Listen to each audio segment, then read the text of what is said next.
Here is what I do when I see a membership request and it has the spam risk score as high on Skool.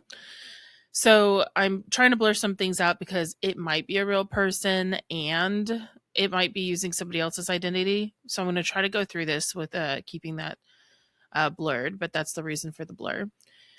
When something comes up and it does say spam risk score high, you can click on this and you'll see that it tells you basically from the back end, their system is looking at different signals to see and identify if they're high risk.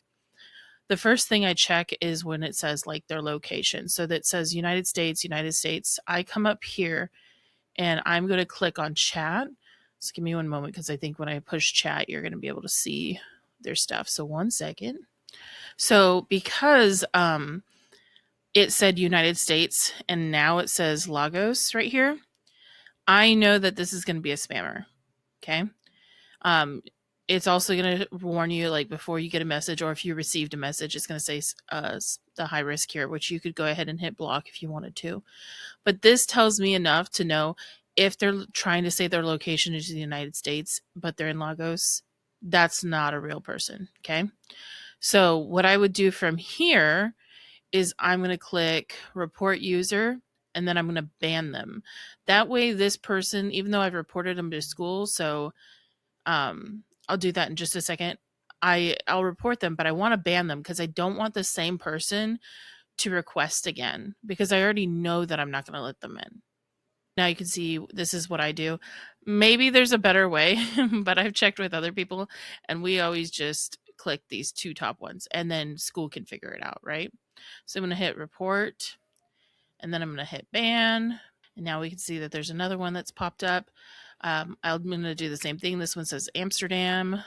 So we'll go to chat. You can see it is not from Amsterdam either. So this one's also going to get a report and ban.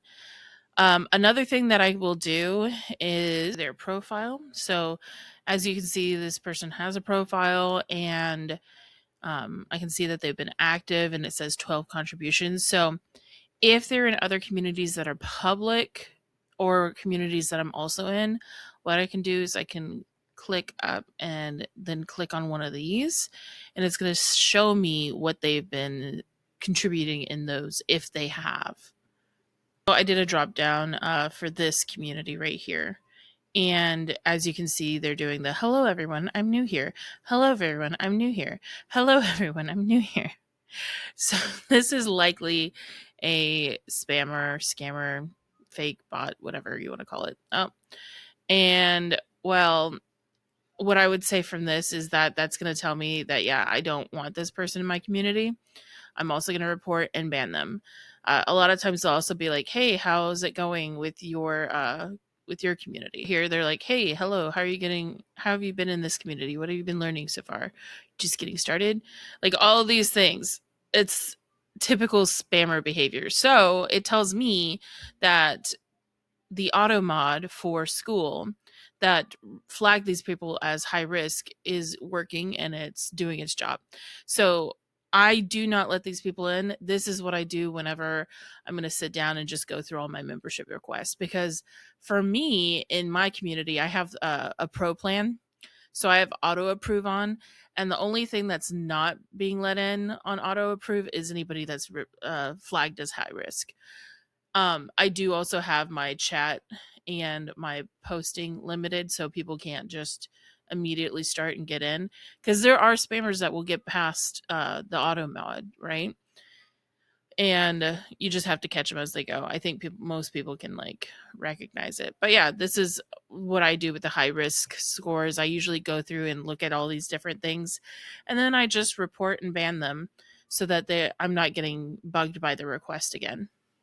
And that part about reporting them is really important because what you're doing is they've already been flagged as the high risk.